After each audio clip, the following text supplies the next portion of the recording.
The Z is back in its original home. If any of you guys remember the LS swap videos, it was done all right here. And I do kind of miss it. It's nice having your own space, but so it's gonna stay here for a little bit until we finish Jip's hatch, aka the budget built, just so we don't take up too much room at the shop. And yeah, so today I'm actually heading out to Unksville, Connecticut, and to go check out something pretty cool. So I actually found an FD shell for sale. It's kind of rough, it has really high miles, but it's a clean title in Connecticut, and it looks like it's a really good base for a project. So it's a little bit rougher than I was hoping for a project, but the price is right. And yeah, so we're gonna head out. It's like an hour drive, head out there, check it out, and hope it's not a pile of crap. So Steffi's the chauffeur. We're almost there. Hopefully I'm not too nervous to film in front of this random dude. But fall is quickly coming to the northeast. Look how cute it is. It's so high. Oh my god. I see it. Look at the cute. That's crazy. Alright, where am I going? Alright, so this is a bear shell. He actually got a new FD, and that's why he's selling this shell. He put all the junk interior in this one so that the dash is bad, the center console is bad. The interior is basically junk. So, and there's nothing in the car, so it's basically a rolling shell. He started to prep it for paint and never finished, so the paint's junk. But it's not too bad.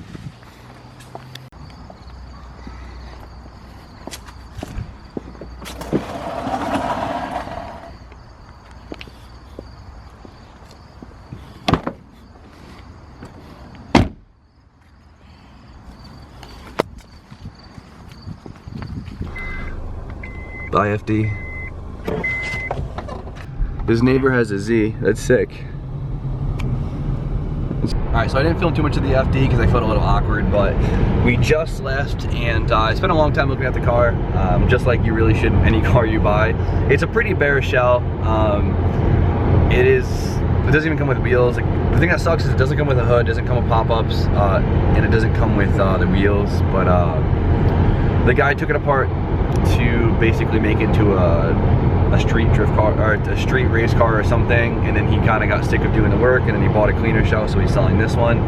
This one's pretty high mileage, it has some rust, the interior is pretty crappy, but it's in my price range. It's a good start. I can't get as lucky as TJ Hunt did with his deal. It's whatever, not everyone wins, but I think I'm gonna go for it. I can handle it, you know, and I could see the potential in it. So I'm not deterred from it. I know how much these cars are worth. I know how hard they are to find, especially in the Northeast. So if I can get it for the price that I'm trying to get it for, I'm really hoping to grab the car.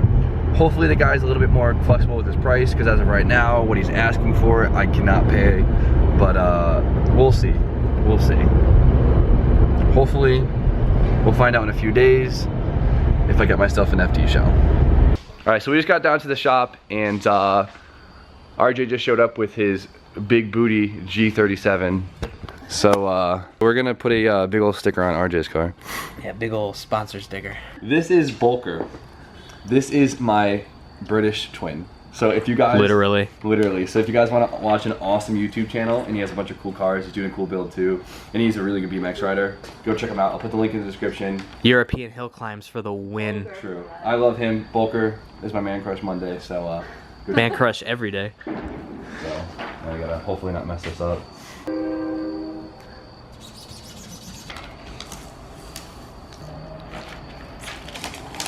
Beautiful.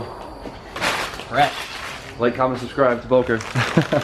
So I was fortunate enough, RJ works at a dealership, so he was able to get a Carfax or auto check, whatever you want to call it, for the RX I just looked at. I found out that it was in two accidents. Somewhere in the 90s and then somewhere in the early 2000s. It was just small front end collisions, but it's the owner actually told me about them, and he showed where the damage was, and it wasn't anything bad at all. There's like a little piece of metal underneath the fender that was slightly bent, and it was bent back, and you could tell, but you would never notice it outside of the car. Besides that, it was in New Jersey its whole life, which is kind of scary, but it seemed fine. So I guess everything checks up. It's a clean title. It's a base model, which is cool just because it's a slick top, and I don't have to deal with the sunroof problems like on my coupe. So so far so good. Now we got to figure out if I could get the price down a little bit more. I haven't touched a budget build in a few days, so I figured I would give a good update on it. We actually got a wire harness. I actually got this from Tommy F. I have no idea why he had it, but he gave it to me for a good price. It's a wiring specialties harness, and I think we got it for 150 bucks, which is not bad.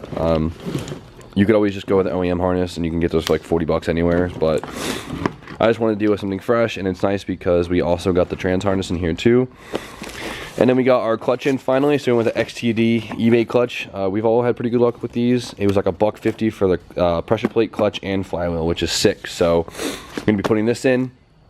Now the rest of the stuff for the engine, so we're still waiting on the gaskets to come in, so those should come in any day now, and we could finish all the random gaskets of the motor. We also got a really cool powder coated valve cover in from 2 subscribers, and that's coming in tomorrow, so I'm really excited to show you guys that. It's gonna make the engine look absolutely gorgeous. So we got that, and then I don't want to jinx myself, but I think we are getting a amazing deal on a turbo kit.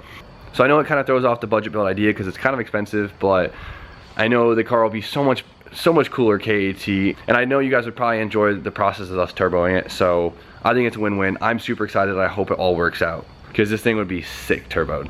Our buddy JP is actually getting tuned down the road on his S14 with a VVL SR20 in it, and I'm super excited, so we're gonna run down there and check it out. JP S14. You pumped, bud? Dude, I'm so excited. You want to explain to the viewers what VVL is, SR? Alright, so it's basically what Nissan came out with in the front wheel drive motors. It's basically like a VTEC of SR20s, so it's like an all motor head that we put on the rear wheel drive block, and it's really expensive to do it, but now we're gonna make a lot of power with it, so it should be like a boosted turbo K20. Hell yeah. So it's gonna be sick. And it's gorgeous.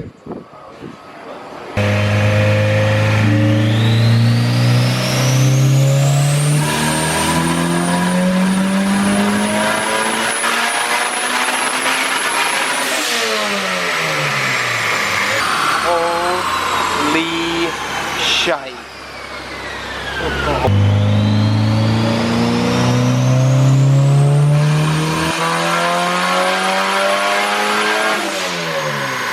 This thing's pretty sweet.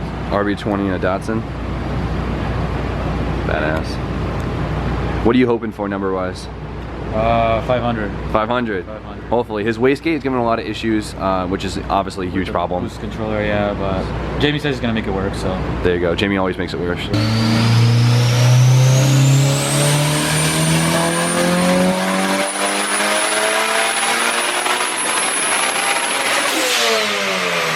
That hits a certain place in the soul, doesn't it? Boy.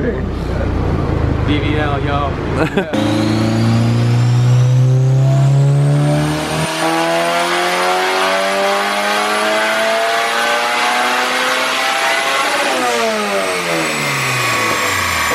Want to explain the problem to the viewers? Alright, so I guess I didn't wire the boost controller right, vacuum wise, so we're gonna have to order a special fitting and come back another time and then work the boost. This is just what happens with dyno. Usually something's always broken on dyno. Last minute, something stupid. It's just a little fitting, but it's like a special thread, special fitting for it, so. Of course. So the car is what, overboosting?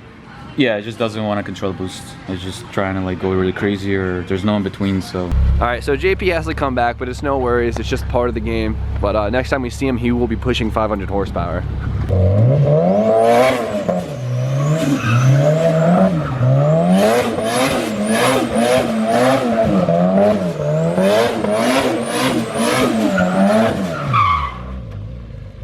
Hell yeah, JP.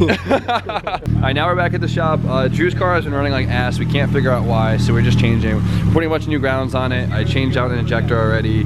Changed the MAF. Still being weird. And we changed the plugs. Its recovery is trash. It has no boost leaks. It's being super weird. So I checked the ECU. ECU is perfectly fine. Checked in connections. So. Alright, so we can't figure it out. Currently feeling pretty defeated. So I guess we're gonna leave that for tomorrow. If anyone, I know a lot of guys are gonna have suggestions. So we tested the coolant temp sensor, we tested the MAF, we tested the harness ground on every single point of the harness. We've tested all the ground, we regrounded the engine and the chassis, and we hard grounded both. We checked the MAF, we tried the injectors, we changed the plugs, we checked the ECU, and it's still running Boof, fortunately, but. That's just, you know, that's what happens. All right, so I was hoping we'd be able to find this like magical thing that was wrong with Drew's car and it'd be a good learning experience, but as of yet, it is undetermined, and we'll find it out. So today's video wasn't that long. It was really sick to see JP's car get tuned. It's unfortunate that he was having problems with his boost controller, but he'll go back and get it retuned. And we're hoping for 500 horsepower. Hearing that VVL open up on the dyno was absolutely insane. I wish you could have been there, all of you. It was ridiculous. But the camera does not do the 9K revs. Oh my God, no! When you felt it in your whole body. It was ridiculous. But went and saw the FD shell today. It's gonna be a lot of work. It's very bare, but I'm not gonna find a shell for anywhere near that price. I don't have that TJ Hunt luck nor that TJ Hunt budget, but it's okay, it'll work. So hopefully, fingers crossed on that. I still have to figure out where I'm gonna get the money from fully, but we'll make it happen. So I'm gonna end the video now. I can't wait to get working back on Jip's hatch. Like I said before, we got awesome plans for it. So Drew, you wanna end her with the Drew tube? Like, comment, subscribe. Next episode coming up. Hopefully fix this and some Drew tube action. Peace out.